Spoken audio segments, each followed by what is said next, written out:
Assalamualaikum warahmatullahi wabarakatuh. Perkenalkan, nama saya Sylvia Cindiana, NPM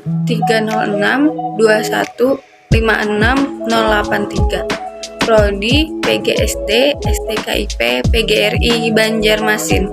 Di sini saya akan menjelaskan kekurangan dan kelebihan dari teori belajar kognitif, teori belajar humanistik, teori belajar konstruktivisme, teori belajar Gestalt, teori belajar kecerdasan ganda, teori belajar sosial, teori belajar Van Hille, teori belajar sosial kultural Vygotsky, dan teori belajar sibernetik. Yang pertama yaitu teori belajar kognitif.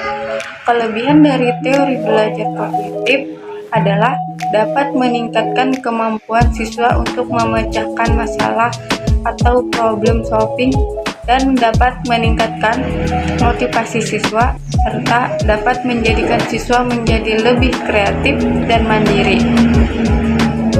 Kekurangan dari teori belajar kognitif adalah sulit dipraktikkan untuk usia lanjut dan keberhasilan sebuah pembelajaran tidak dapat diukur dengan satu orang siswa saja. Yang kedua adalah teori belajar humanistik. Kelebihan dari teori belajar humanistik adalah mengedepankan demokratis, partisipatif, dialogis, dan humanis karena diperoleh dari ilmu psikologi humanistik, sehingga sangat mengesankan menghargai seseorang dengan baik. Dengan adanya sifat-sifat tersebut, maka dapat menjadikan pembelajaran mendapatkan peran aktif dari peserta didik. Kekurangan dari teori belajar humanistik adalah kreativitas yang semakin bebas dan tanpa batas kerap disalahgunakan untuk tujuan yang tidak sesuai dengan arah pendidikan. Sering terjadi ketika ada individu yang tidak bertanggung jawab di tengah-tengah kelompok. Yang ketiga adalah teori belajar konstruktivisme. Kelebihan dari teori belajar konstruktivisme yaitu ketika proses belajar mengajar, murid akan lebih mudah beradaptasi dengan lingkungannya dan mendapatkan pengetahuan yang baru, seperti berinteraksi dengan teman-temannya dan guru, serta pengetahuan yang diterima murid akan lebih diterapkan dalam kehidupannya. Kekurangan dari teori belajar konstruktivisme adalah teori ini lebih susah dimengerti karena ruang lingkupnya lebih luas dan tugas guru menjadi tidak maksimal karena murid diberi kebebasan lebih banyak. Yang keempat adalah teori belajar Gestalt. Kelebihan dari teori ini adalah lebih melihat manusia sebagai individu yang memiliki keunikan, di mana mereka harus berhubungan dengan lingkungannya yang ada di sekitar. Teori Gestalt lebih menekankan pentingnya pengertian dalam mempelajari sesuatu, maka akan lebih berhasil dalam mencapai kematangan dalam proses belajar.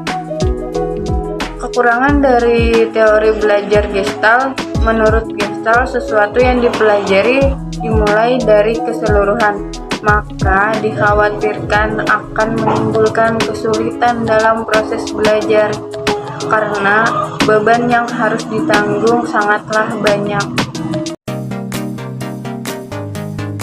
Yang kelima adalah teori belajar kecerdasan ganda. Kelebihan dari teori belajar kecerdasan ganda adalah membuka kesempatan pada siswa untuk kritis dan berpikir terbuka, serta pembelajaran ini dapat lebih fokus terhadap suatu kecenderungan kecerdasan dan menunjukkan hasil yang optimal. Kekurangan dari teori ini adalah memiliki kontroversi terutama dalam pandangan ahli psikologi tradisional seperti mencampur adukan pengertian kecerdasan, keterampilan, dan bakat. Yang keenam adalah teori belajar sosial. Kelebihan dari teori belajar sosial adalah memberikan pengertian tentang gejala-gejala perkembangan anak dan memberikan pengertian mengenai peranan interaksi antara lingkungan dengan anak. Misalnya, ibu dan anaknya yang sedang belajar bahasa.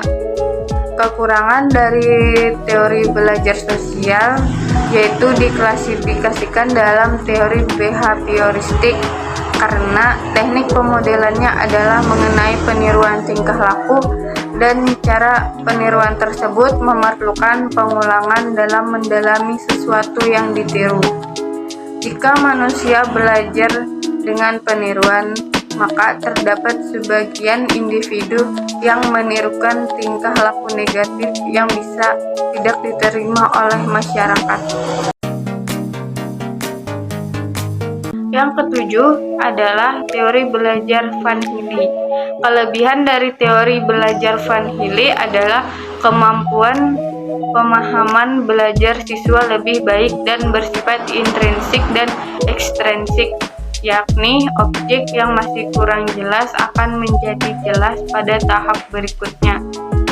Kekurangan dari teori belajar Van Hille yaitu apabila tingkat pemikiran siswa lebih rendah dari bahasa pengajarannya, maka ia tidak akan memahami pengajaran tersebut dan mengkhususkan pada geometri saja.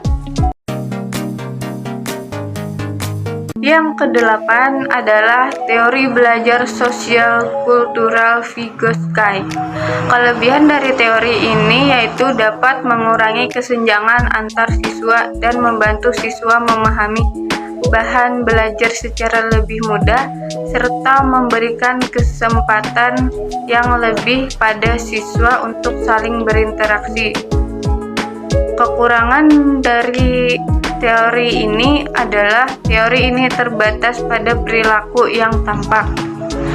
Namun, proses-proses belajar yang kurang tampak sukar diamati secara langsung. Yang kesembilan adalah teori belajar sibernetik. Kelebihan dari teori belajar sibernetik adalah bisa diterapkan dalam kelompok sesuai dengan instruksi dalam kelas bagi setiap individu yang ada dan dapat menyediakan pendidikan dasar untuk diri sendiri.